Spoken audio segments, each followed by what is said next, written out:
Please be reminded that man shall not live by bread alone, but by every word that proceeded out of the mouth of God. Alright, this time, bubuksan natin mga Bible sa Psalm chapter 46. Psalm chapter 46, at ang ating pong talata ay ang verse number 10. Psalm chapter 46 and verse number 10. Be still and know that I am God. I will be exalted among the heathen. I will be exalted in the earth. Dito ko po kukunin ang title po ng ating pagsasalu-saluhan. Dito ko po kukunin ang title ng message natin ngayon. Be still and know that I am God. Be still and know that I am God. Mga kapatid, mga minamahal, napakagandang paalala po ang masasabi nating hatid ng talatang ito. Kung titingnan po natin, ang pinaka-konsepto at ang konteksto po ay ang kalagayan po ng bayan ng Panginoon ng Jerusalem sa katayuang sila po'y napapaligiran ng mga kaaway. At ito po mga kapatid ay hindi bibirong kalagayan.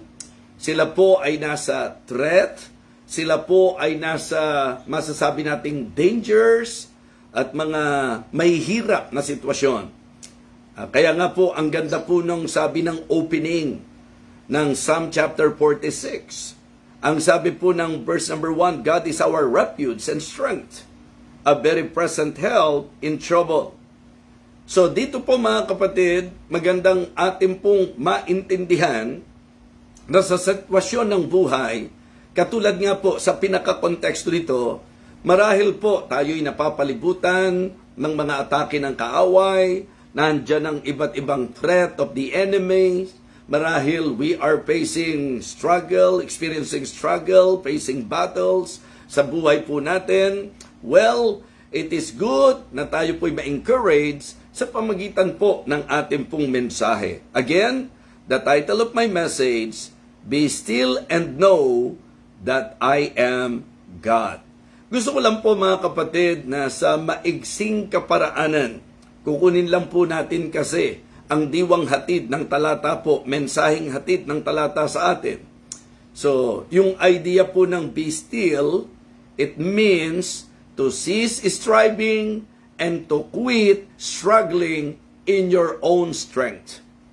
Yung bang nagsisikap ka at talagang ikaw ay gumagawa ng sarili mong paraan. So the first point that I would like to share sa message po nating be still and know that I am God, it means to pause and to stop trying. To pause and to stop trying. Mga kapatid, kasi po ang Kristiyanong buhay hindi po nasa pagbabakasakali. Yung panggagawa ka ng sarili mong paraan, ibubuhos mo ang lahat ng lakas mo nang wala ka namang katiyakan. So that is the idea of my point. Tigilin na po natin yung baka sakali, subukan ko nga ito. Pagka Kristiyano po tayo, hindi po pwedeng subukan. Hindi po pwedeng baka sakali. Hindi po tama. Hindi po dapat yan. Kaya siguro po, magandang kunin natin yung pong idea, be still, di ba? Be still, ang idea po mga kapatid, ito po ay panawagan for us to pause and to stop trying. So, pause and stop trying. Pagka po pinag-usapan, yung pong reality sa buhay, di ba? Nasa pakikipaglaban po tayo. So, the message is actually stop fighting, okay? Stop fearing, and stop fixing things in our own strength. Okay? Sa sarili po nating lakas. So tayo po mga kapatid, huwag tayong makikipaglaban na ang ginagamit natin, sarili nating kalakasan.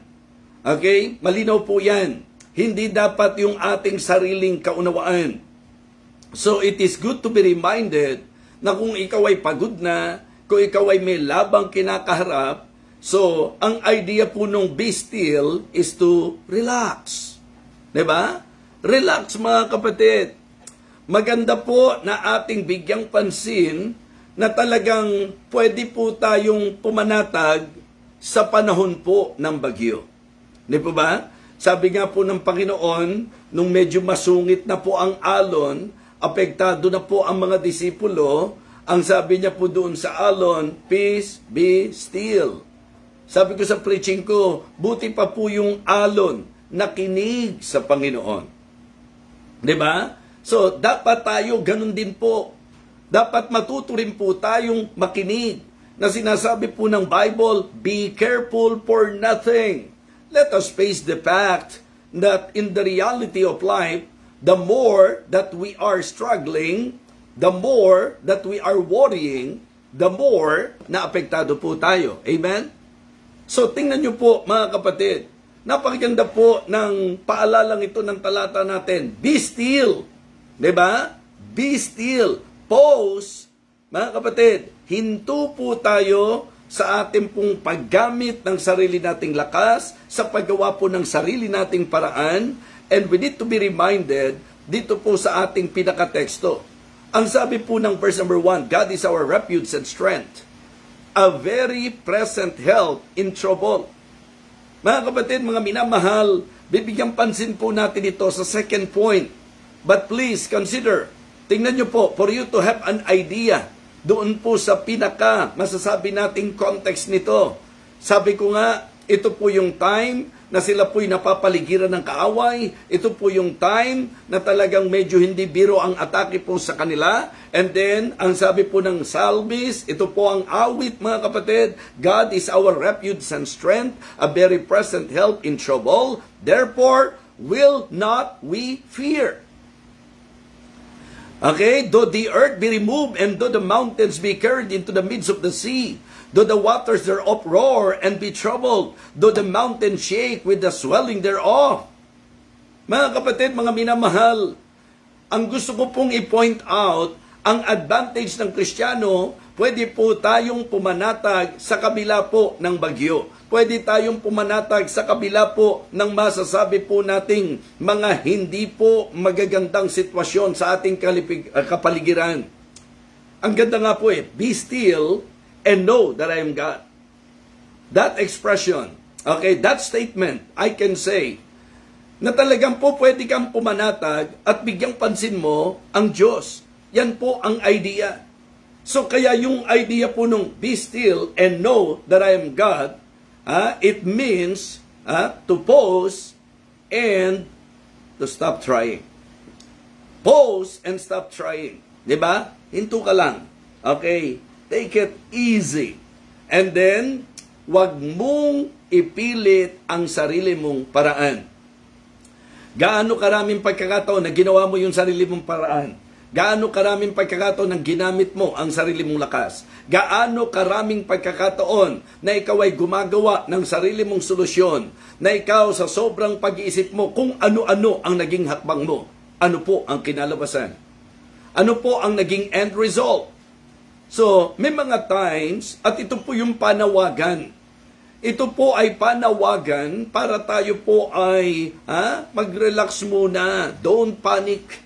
Everything is under control. Amen? Lahat ng bagay, nasa control po yan because God is in control. So, if it is the Word of God, if it is the Bible na nagsasabi po sa atin, be still and know that I am God, mga kapatid, po pwede talaga na tayo po'y pumanatag. Po pwede po talaga na tayo po ay maging kampante. Kumbaga, maging kalmado lang. Kasi yun po ang idea, to let go, to relax, and to cease striving. Huwag mo nang ipilit, mapapagod ka lang. Lalo na kung ikaw ay sumasalungat, mga kapatid, sa alon ng buhay na ito. Kaya nga sabi ko po, stop fighting, stop fearing, stop fixing things in your own strength.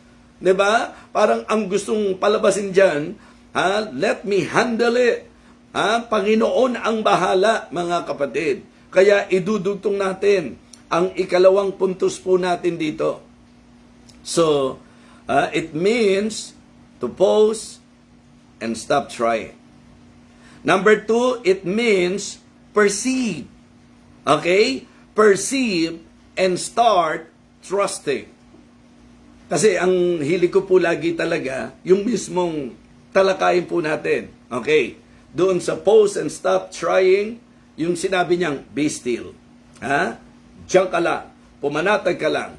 Huwag kang kikilos. Huwag kang hahakbang. Diyan ka lang.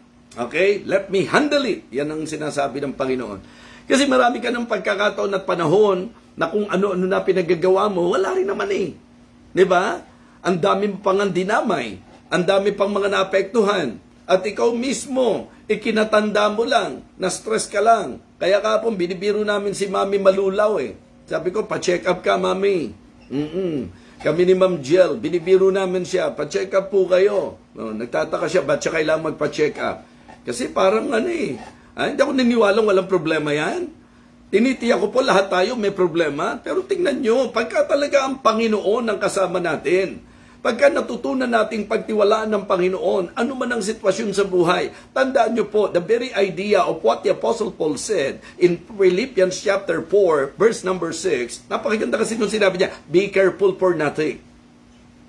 Saan po ba dapat mabalisa ang mga Kristiyano, ang mga anak ng Diyos? Ano po ba yung dapat nating ikabalisa? Ang linaw eh, be careful for nothing, but in everything, by prayer and supplication with thanksgiving, let your request be made known unto God. And the peace of God, which passeth all understanding, shall keep your heart and mind through Christ Jesus. At yung isa po, sa Exodus chapter 14, anong sabi niya? Fear ye not, stand still and see the salvation of the Lord. Okay? Kumbaga, tingnan natin kung anong gagawin ng Panginoon. So, mabuhay tayo na tayo po ay nagtitiwala. So, sabi po, be still, meaning pause and stop trying. Number 2, and know that I am God. Okay? Perceive. Kilalanin mo, isipin mo, unawain mo kung sino ang Diyos and start trusting. Okay? So, stop trying, start trusting. Ang sabi po, and know that I am God. Wow, that statement, I believe, medyo po yan, nagdadala sa atin sa realization. Teka, bakit nga ba ako mababalisa? Bakit nga ba talaga masyado kong maliligalig? Bakit nga ba talaga mamumroblema ako? Alam ko naman na siya ang Diyos. Ang ibig sabihin, Diyos ang bahala. Sabi nung ilan, hindi. Siyempre po, sa Diyos ang awa, pero sa tao ang gawa. Malinaw na po yan sa mga members ng church natin. Diba? Sa Diyos po ang awa, sa Diyos din ang gawa, para tayo may magawa at wag laging gumawa. Amen? So, it is always good to acknowledge that the merciful God, siya rin po ang gagawa, mga kapatid. Kaya nung sinabi pong be still and know that I am God, yun po ay nagpapakita na dapat ma-recognize natin His presence and His power. Diba? Yun po, we must recognize His presence, His power, and His peace. Yung kanyang presensya, yung kanyang kapangyarihan, yung kanyang kapayapaan, yung pong presensya niya na laging sumasama sa atin. Ang sabi po, God is our refuge and strength, a very present help in trouble. So, ang Diyos ang kasama natin sa lahat ng sitwasyon ng buhay. So, if we are facing, masasabi natin great battle sa ating pong Christian life, is the devil, if the devil is on the attack mode, okay, pumanatag ka at kilalanin mo na siya ang Diyos. Ang ibig sabihin, mga kapatid, meron po tayong kasama. So, we must recognize His presence. We must recognize His power. We must recognize His peace. Siguro, kung gagandahan pa natin ito, po pwede nating sabihin, di ba, na po pwede po nating i-recognize ang kanyang presensya. Okay? We must recognize His presence. we must rely on His power. Okay? And we must rejoice in His peace. So po pwede po nating, kung kayo po'y medyo mga preacher dyan at gusto nyo pong kahit papano magamit po ito at makapagbigay ng encouragement sa iba. So yun po ang mas maganda-gandang po natin dyan. The presence, the power, and the peace of God. Recognize His presence, rely on His power, and rejoice in His peace. Kaya pala si Pablo, kahit nakabilanggo, ang mensahe, rejoice in the Lord always. And again, I say rejoice. Yun yung Philippians 4, di ba?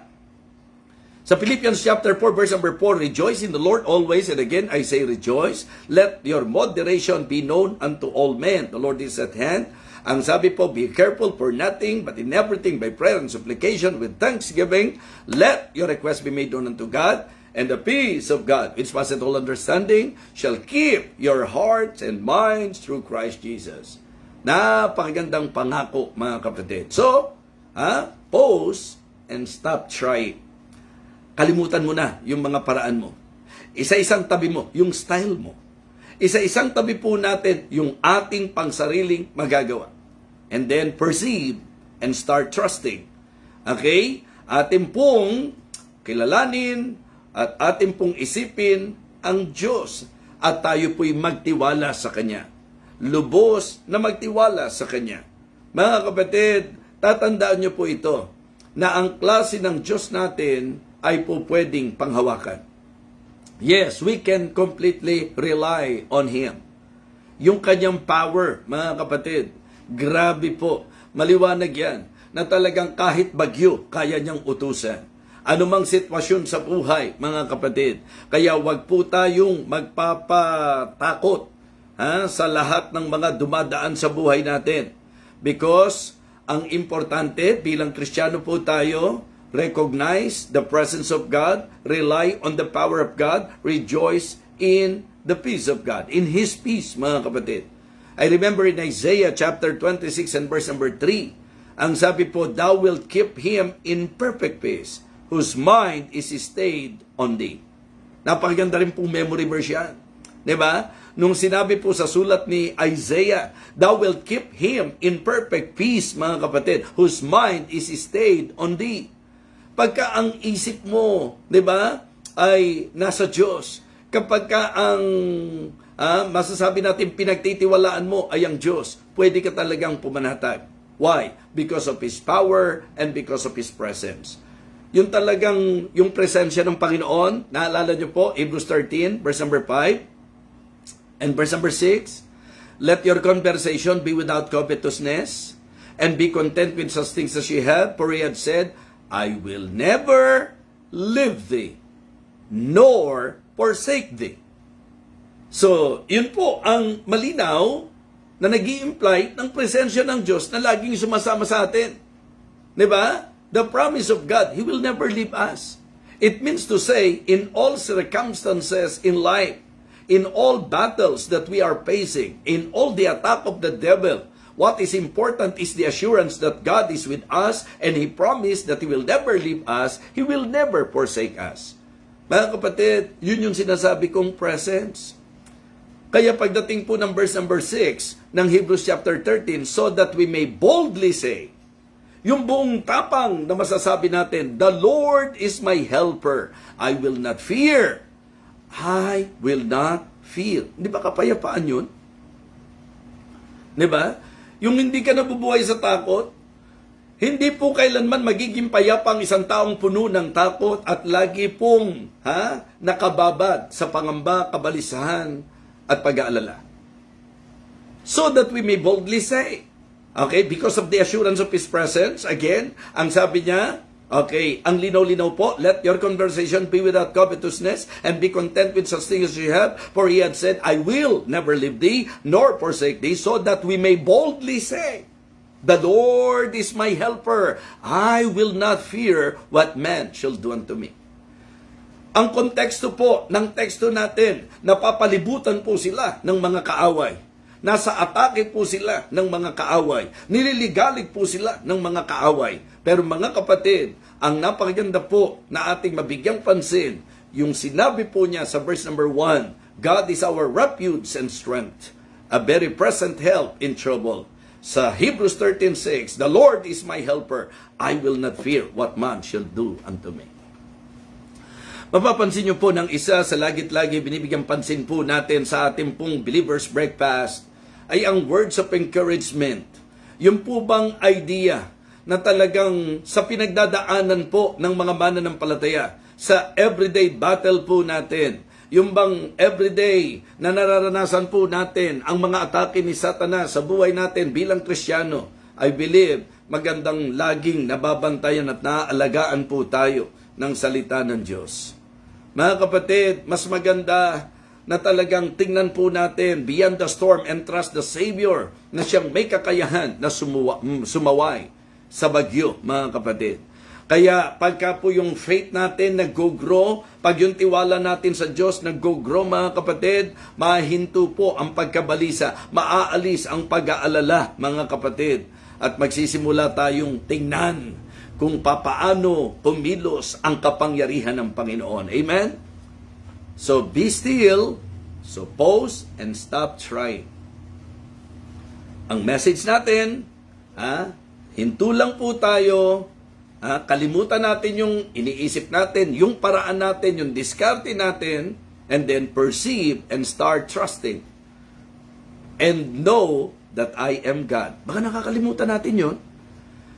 Baka po dumarating tayo doon sa punto na kaya takot na takot tayo, kaya hindi tayo mapanatag, kaya lagi tayong balisa, kaya po ang gulo-gulo ng takbo ng isip natin, kaya po nadadaig tayo ng anxiety, depression, at kung ano-ano pa na hakbang ni Satanas para papanghinain ka. Baka po ang nawawala tiwala sa Diyos at baka nakakalimutan natin kung sino ang Diyos.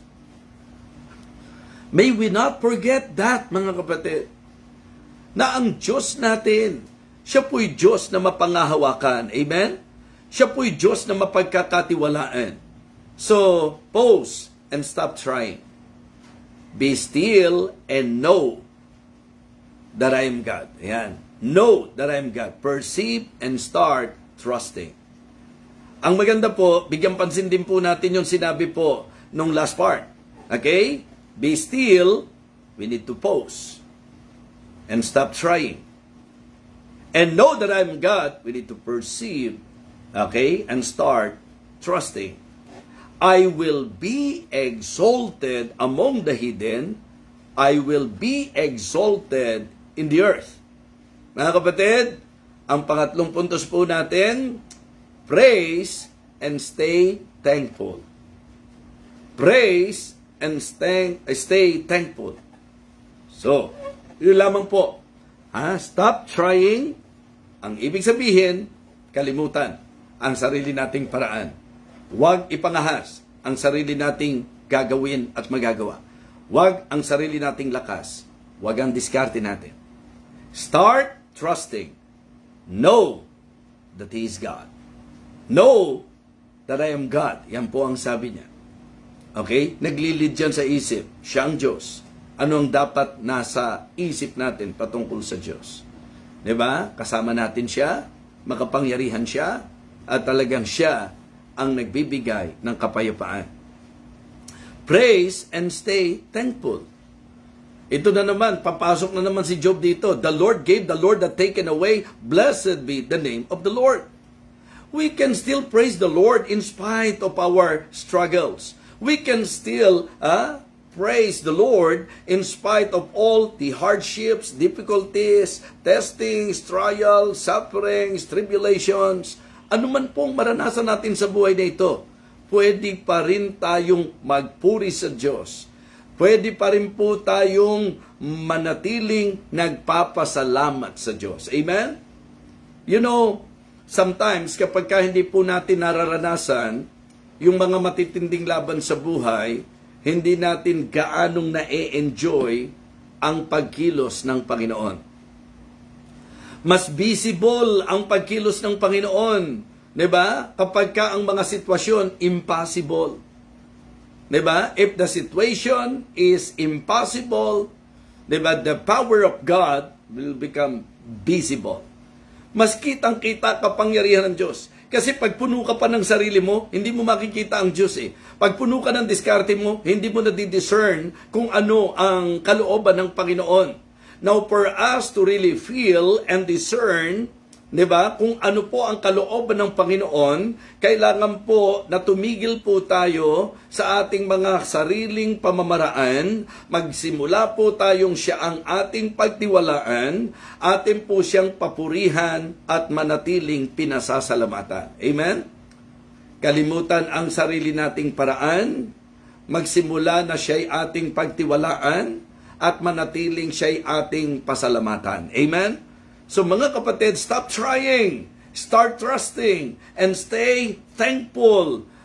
Praise and stay thankful. Magpuri at ating pasalamatan, manatiling pinasasalamatan natin ng Panginoon. Mga kapatid, that is the heart of Job. That is the heart of the Apostle Paul, and that should be the heart of the believer. Tatanggap tayo ng mga magagandang sitwasyon? Praise the Lord kapag may blessing. Praise the Lord pag magaganda sitwasyon. Tapos pag dumadaan sa difficulty, tandaan nyo po, ano ba ang sitwasyon mo? Ang Diyos, hindi nagbago. Diba? Kung may pinagdadaanan ka man ngayon, matapat pa rin ang Diyos, mabiyaya pa rin ang Diyos, mabuti pa rin ang Diyos, mahabagin pa rin ang Diyos, makapangyarihan pa rin ang Diyos. Ang mga sitwasyon natin ay hindi nagpabago kung sino ang Diyos. And it is good to learn na atin siyang pagtiwalaan. Sapagkat kung pagtitiwalaan po natin ang Diyos, doon natin makikita that even in the dark moments, sa mga rough roads na ating dinadaanan, it is really great and wonderful that God is with us. Amen? And God is the one helping us para atin pong mapagtagumpayan ang lahat. Mga kapatid, mga minamahal, be still and know that I am God. Be still and know that I am God. So, it means to pause and stop trying. To perceive and start trusting. Mga kapatid, to praise and to stay thankful. Okay? Yan po ang magandang i-apply natin. Kabisaduhin niyo po yung talata, be still and know that I am God. I will be exalted among the hidden. I will be exalted in the earth. Be still and know that I am God. I will be exalted among the hidden. I will be exalted in the earth. Sa verse number 1, God is our refuge and strength, a very present help in trouble. I am telling you, ang iyo pong paggawa ng sariling paraan. Parang ang idea niyan, 'di ba? Habang gumagawa ka ng sariling paraan, mapapansin niyo po, lalo't-lalo kang nalulubog. Lalo't-lalong lumalala. Ang magandang atin pong maging gawi ay ang pagtiwalaan ng Diyos. Be careful for nothing but in everything. 'Di ba? By prayer and supplication with thanksgiving, let your requests be made known unto God.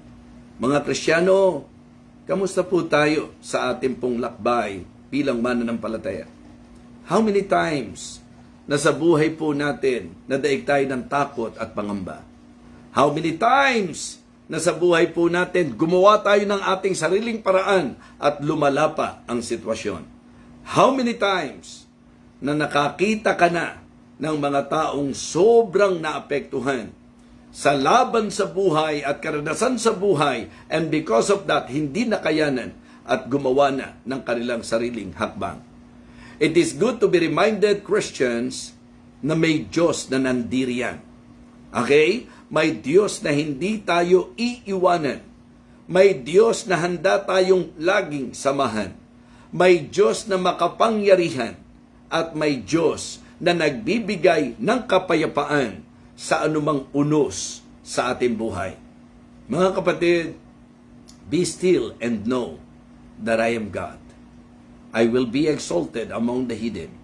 I will be exalted in the earth.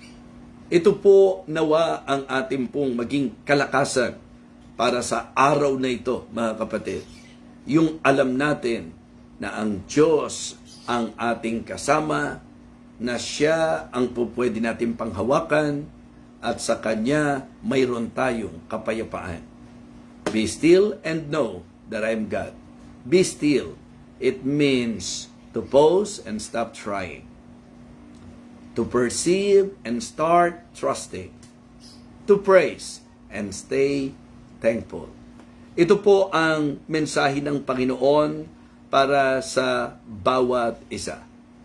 Panawagan po ito na kung saan dapat magpaalala na ang Diyos ang lagit-lagi po pwede nating panghawakan sa buhay na ito.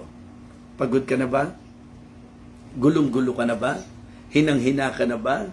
Talagang nasa punto na ba na parang gusto mo na mag-give up? O magandang paalala po ito. Be still. Be still. Ang sabi ng Diyos, and know that I am God. You should recognize His presence. You should rely on His power. And you should rejoice in His peace. Dapat tayo po ay magpakasaya sa kapayapaang ibinibigay ng Diyos. Yun po ang kagandahan at ang advantage natin bilang mga Kristiyano. Sa Panginoon, meron tayong kapayapaan. I hope and I pray na muli tayong napalakas ng ating pong almusal. Nawa muli tayong napalakas ng salita ng Diyos na ito na ating pong napakinggan. Again, be still and know that I am God. I will be exalted among the heathen. I will be exalted in the earth. Sa verse number 1, God is our refuge and strength, a very present help in trouble. Panghawakan mo siya, pagtiwalaan mo siya, pasalamatan mo siya, papurihan mo siya. Yan po ang kalooban ng Panginoon, anuman ang sitwasyon natin sa buhay. Pagod ka na? Ang paanyaya niya, lapit tayo sa Kanya. Come unto me, all ye that labor and are heavy laden, and I will give you rest. Take my yoke upon you and learn of me, for I am meek and lowly in heart, and you shall find rest unto your soul. Be careful for nothing, but in everything by prayer and supplication with thanksgiving, let your requests be made known unto God, and the peace of God which passeth all understanding shall keep your hearts and minds through Christ Jesus. 1 Peter 5:7, casting all your care upon Him, for He careth for you. Hindi po gusto ng Diyos na natatalo ka ng mga laban sa buhay nito.